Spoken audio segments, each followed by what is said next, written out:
Here is how to deactivate a Facebook account. First of all, open up Facebook app and then simply you should tap on menu at the bottom right corner of the screen. If you use Android device or if you use a phone device, it can be different. So basically, first of all, on iOS devices, you just tap on menu at the bottom right corner of the screen. If you use Android devices, you just tap on menu or on three lines at the top right corner of the screen.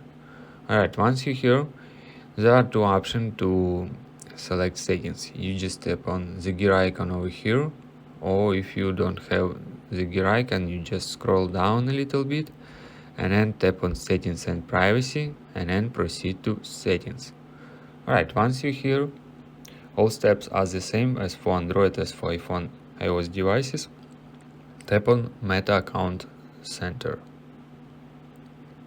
Then tap on Personal Details. Then tap on Account Ownership and Control. And then tap on Deactivation or Deletion. Then select your Facebook account.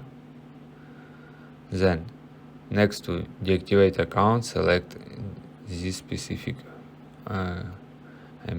select Deactivate Account. If you select Deactivate Delete Account, this means it will be deleted your account, but during 30 days you can activate your account, and if you deleted your account by mistake, you can reactivate your Facebook account during 30 days. Just log in again to your Facebook account.